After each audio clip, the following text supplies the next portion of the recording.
Hey guys, today I'm going to show you how to open the calendar in Windows 11 using Command Prompt. Go to Search, type in Command Prompt, C-O-M-M-A-N-D, P-R-O-M-P-T, and then click Run as Administrator. If you get a pop-up that says, "Do you want to allow this app to make changes to your device?" click Yes.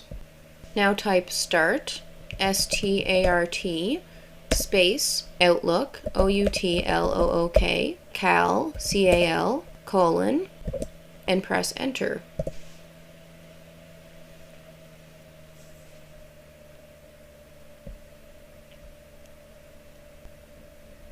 As you can see, that opens the Outlook calendar.